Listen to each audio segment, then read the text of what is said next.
tey nag lañu am ñaari weer ci xeex bi boo ñu taxaw ak yéen ci ñaareel bi yoon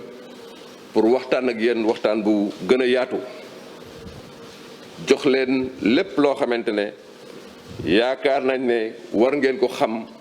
ci riposte bi ñuy def li ñu mën a seetlu mooy que ne feebar bi delluwul gannaaw parce que nag bi ñu tàgg ak yéen fii ñu ngi woon ci ñaar fukki cas ak juróom-ñeent fukk tey romb nañ junne cas bon nag mën nañu wax ne delluwul gannaaw dafa gën a yokk lépp loo xamante ne nag dañu koy def bu mbir mi yokkoo tam mën nañ seetlu ne ba fi ñuy wax ak yéen ñu ngi téye mbir mi contrôler ko échappé guñ loolu nag ñu siy félicité bépp acteur bu nekk ci riposte bi képp koo xamante ne yaa ngi jàpp pour que ñu xeex Covid-19 beneen jàngat bi mooy que ne léegi fukki région ak benn mbir mi yegg na fa bon nag ñeent région rekk ci réew mi ñoo amagul Covid-19 bu ñu seetloo loolu mën nañu wax ne li ñu mën a génne ci mbir mi mooy ñu respecter bu baax li ñu digal mais li ñuy wax communauté yi ku nekk ci quartier ba nga nekk nga jël mbir mi mu nekk sa mbir. Ministère de la santé et de l'action sociale chaque fois bu mbir mi évoluer day changer ay stratégie am adapté ko méngale ko ak fi mbir mi tollu méngale ko ak changement yi ñu gis ci feebar bi méngale ko ak taxawaayu jàngoro bi loolu yëpp nag ci ndigalu président de la république moo tax tey ñu ngi encouragé bu baax comité national de gestion des épidémies di leen féliciter di féliciter aussi groupe opérationnel bi ak képp koo xamante ne yaa ngi nekk ci dispositif bi ci orientation yooyu am na benn bu ci bees bu ñu leen di yëgal mooy demandé nañ comité national de gestion des épidémies ak comité opérationnel bi ñu dugal ci seen jumtukaayu xeex lu ñuy wax prise en charge extra hospitalière des cas asymptomatiques mooy képp koo xamante ne da nga am cas te amuloo symptôme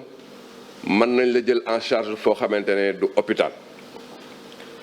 ñuy wax ne dynamique multisectorielle mooy lu ñëpp bokk muy lu ñëpp di yëgoo que muy système de santé ak beneen système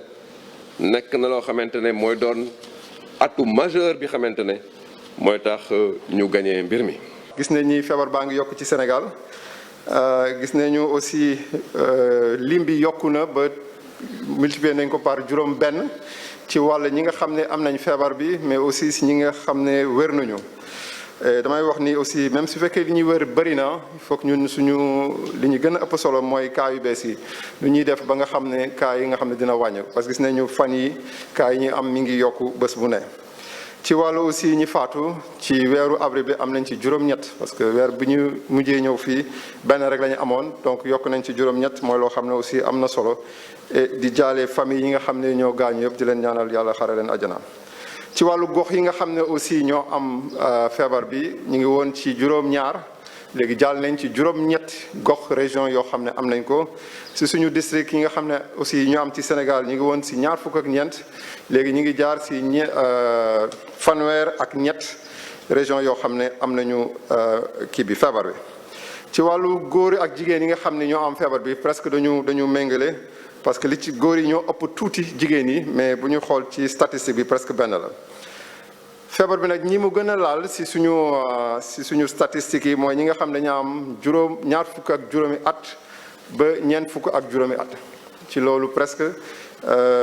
ñeent fukk ak ñaar ci %, si bu njëlee téeméer bu ne ñeent fukk ak ñaar yi ñoo am feebar bi donc ñooñu ñooy ñi nga xam ne ñoo gën a am feebar bi donc gis nañu ñi gën a nekk xale lay gën a jàpp. suñu xoolee ci xale yi tout tànk yi entre ñi am ba juróomi at foofu bu ñu jëlee téeméer bu ne juróom rek ñoo ko am suñu demee nag ci mag yi ñi nga xam ne am nañ juróom benn fukki at topp suñu jëlee téeméer fukk ñoo am feebar bi gis nañu aussi ci foofu ci mag yi nga am juróom benn fukki at fa la ñuy faatu surtout nekk gis nañu aussi ci feebar bi am nañu ñaari nit ñoo xam ne wér nañu ba ñu génn ñu defal leen seen test ñu amaat feebar bi dellu si waat kooku dinaa bàyyi professeur Seydi bi yore mbirum faj bi mu dellu si beneen mbir bu am solo aussi ci feebar bi mooy dañu gis ni dafa am ay nit yoo xam ne dañu wàll ñu bari moom lañ naan cluster di nga gis benn nit bu wàll lu ëpp ñaar fukki nit te loolu am nañ ci lu mat presque fukk ak ñeent ñoo xam ne bu ñu xoolee lim bi ci téeméer bu ne ñaar fukki la ñu wàll donc lu am solo la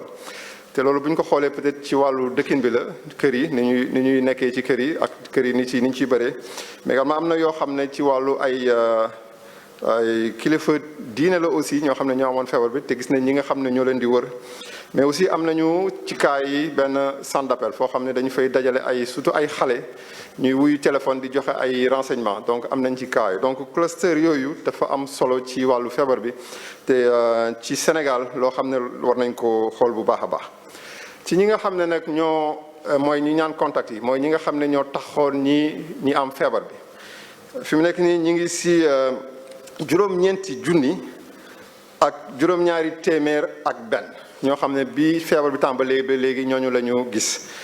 ñi ngi continuer di xool parce que am na ñoo xam ne bu ñu defee seen fukki fan ak ñeent dañ ci génn fi mu nekk nii ñi ngi xool juróomi junni ak ñaari téeméer ak ñaar fukk ak juróom benn ñoo xam ne ñi ngi leen di topp fi mu nekk nii suñu service yëpp ko ci laboratoire bi tamit am nañu fi mu nekk nii fukki junni ak juróom-ñaar yoo xam ne teg nañ ci juróom-ñaar téeméer ak juróom-ñett fukk ak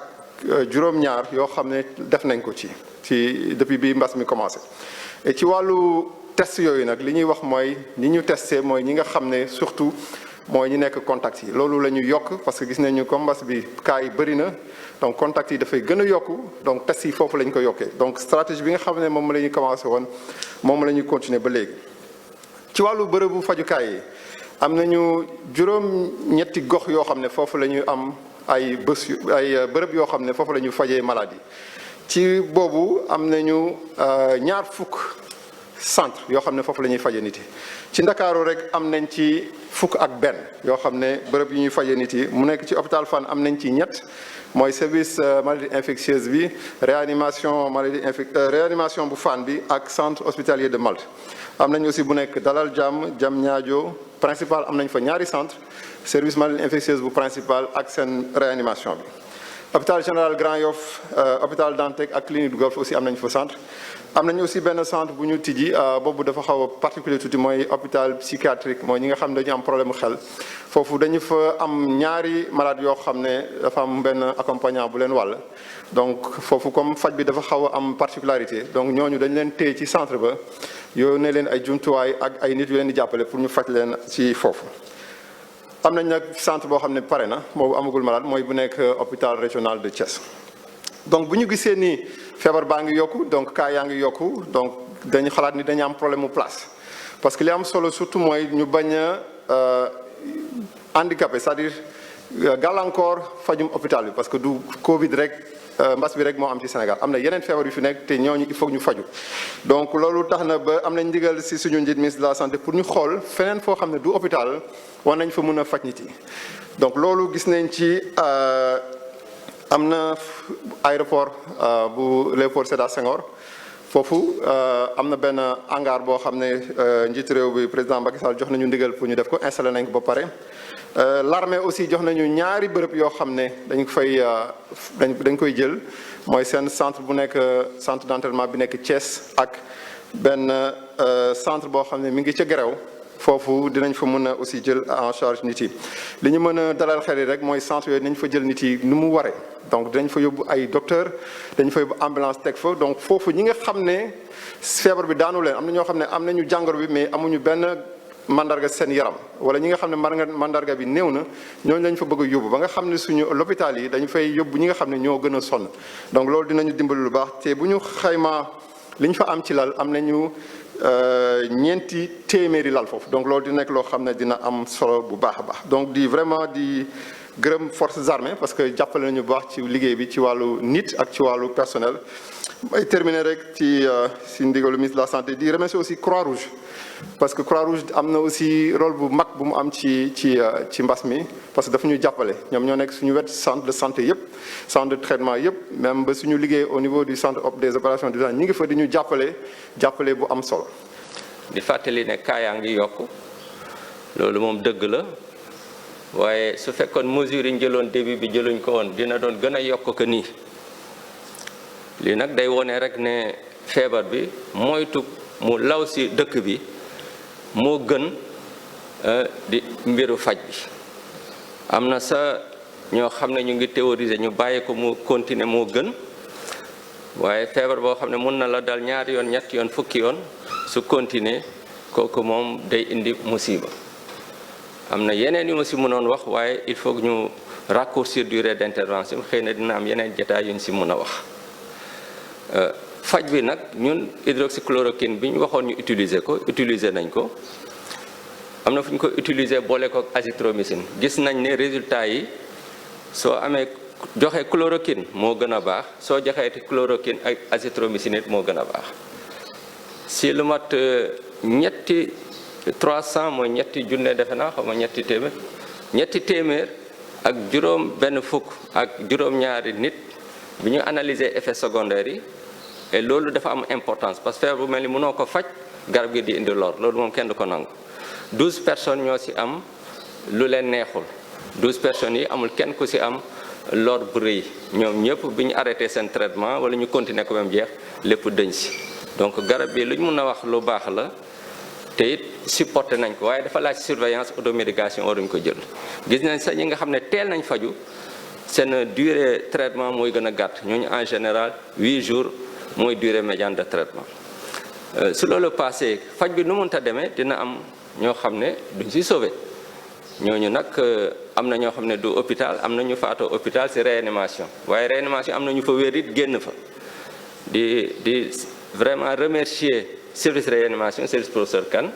parce que ñu ngi liggéey bu rafet ci mbir bi loolu am na solo nit ñi xam ko di rafetlu it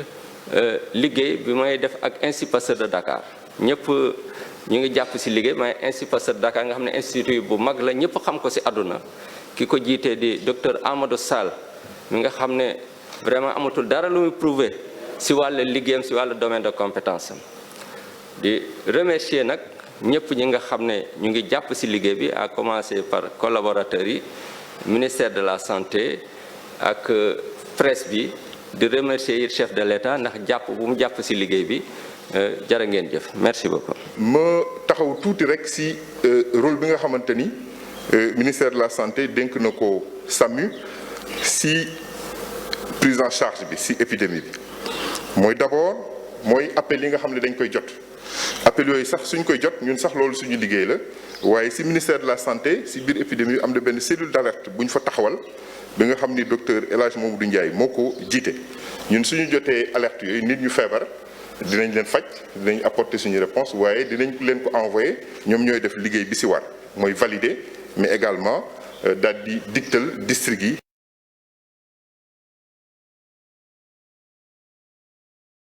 ñu daal di coordonner seen transfert ci centre de traitement yi pourquoi parce que wàllante bi la ñuy bañ moo tax ñuy encadrer bu baax transfert yooyu. beneen mission bi nga xamante ni tamit dénk nañu ko mooy ci biir centre de traitement yi malade bi nga xamante ni au départ mun na stable après mu am complication mu aggravé wu dinañ leen di organiser niñ leen di walloo nañ leen di yóbboo tamit ci service de réanimation yi loolu tamit dinañ ci liggéey. beneen fàll boo xamante ni tamit dinañ ci liggéey mooy transfert yi nga xamante ni mooy malade yi nga xamante ni ñi ngi réanimation wala ñi nga xamante tamit ñi ngi ci centre de traitement yi yenn saa yi dinañ soxla scanner. dinañ soxla tamit dem dialyse su boobaa équipe bu SAMU yi dinañu intervenir pour yóbbu leen encadrer pour que liggéey bi jaar ni mu war a jaar léegi si tey bi ñu seetlu ba léegi nombre de cas graves yi ñuy wooye cas graves yi ñuy jël en charge au niveau national 23 la te suñu xayma de 23 mooy ñaar fukk ak ñett am na 18 yoo xamante ni Dakar la yi des si région yi la maanaam ñëpp sax demuñu réanimation mais bi ñu xoolee bu baax si maladie yi nga xamante ni moom la ñu wooye cas grave seen at mi ngi tourner entre juróom fukk ak juróom benn fukk loolu tax na ñu rappeler li nga xamante ni teg nañ ko si lalu sauvetage muy si Dakar mais également si région yi si Dakar maa ngi koy fàttali hôpital Fann la muy chirurgie cardiovasculaire hôpital principal hôpital Le Dantec hôpital Diamniadio bu d'enfant Diamniadio si région yi tamit Ndar Touba Kaolack Ziguinchor bi nga xamante ni tamit Ziguinchor dina uuf ñiy jóge Kolda dina uuf tamit ñi nga xamante ni ñoom ñooy jóge Sédhiou dañ ko ubbi Thiès mais également ak Tambacounda mais fàttali nag ñi lalu sauvetage yi nga xamante ni moom la ñuy jagale malade yi nga xamante ni si épidémie bi la particularité bi mooy duñ leen boole ak malade de réanimation yeneen yi loolu mooy indi difficulté bi su fekkoon parce que lii réanimation si àddina bi yëpp la manqué waxuma la ak si dëkk boo xamante ni pays sous-développé la ay effort ñu ngi koy def manque bi moom am na ñu ngi siy liggéey te ñu ngi ñaan tamit ñu yokk donc ñu ngi ñaan ministre de la santé ñu ngi siy liggéey que ñu yokk lalu réanimation yi ñu yokk tamit jumtukaay yi nga xamante ni nañ ko utiliser même su fekkee diggante épidémie bi ak léegi effort yu bari def nañ ko maa ngi gërëm surtout waa SAMU national personnel SAMU national muy médecin urgentiste yi muy médecin régulateurs yi muy infirmier yi muy auxiliaire de régulation médicale yi muy ambulancier yi mais tamit équipe yi nga xamante ni ñu ngi liggéey ci réanimation yi muy hôpital Fann hôpital principal ak yeneen chef de service yu réanimation yépp di gërëm tamit waa société sénégalaise d'anesthésie réanimation bi épidémie bi commencé ba léegi lël yu bari def nañ ko di seet li nga xamante ni moom la ñuy wax ci àddina bi xool tamit suñu dëkk fan la jumtukaay yi toll fan la garab yi toll ñu jox ñu ay protocole procédure yoo xamante ni adapté nañu suñu réalité maa ngi ñaax tamit population bi ñu yokk li ñu doon def ci prévention bi parce que ñi ngi ko doon wax léegi nombre de cas yi lu muy gën a yokku nombre de cas graves yi di yokku te maa ngi koy fàttali te loolu am na fii gis nañ ko tamit ci àddina bi yépp même ci pays développés yi malade grave yi genn wàll gi dañuy faatu loolu la ñu remarqué donc plus ñuy def effort bi bañ a am ay cas wala cas yi di gën a tuuti plus tamit ñuy am def effort pour bañ a am cas yu grave et plus mortalité bi tamit dina wàññeeku. maa ngi terminer ci point bi nga xamante ni moom la ministère de la santé daal di décider mooy wàññi faj bi nga xamante ni doon nañ ko faj ci biir hôpital yi malade yi nga xamante ni feebar nañu te feebar bi demewul noonu yëguñu dara seen yaram ñooñu dinañ leen faj ci yeneen structure yoo xamante ni du ñu ay hôpital loolu tag dina am liggéey bu am solo bu ñu ci def mooy di xool nan la feebar bi di manifesté woo di xool seen at di xool tamit ba xam amuñu yeneen feebar yoo xamante ni ñi ngi ci suuf yoo xamante ni dina indi aggravation su boobaa lu ci munti am dinañ teg système de surveillance ak d'alerte bu am solo boo xamante ni 24 heures sur 24 lay nekk ku ci xamante ni am na benn tolof ñu jël la transféré la ci hôpitaux yi wala transféré la ci service réanimation yi maa ngi leen di gërëm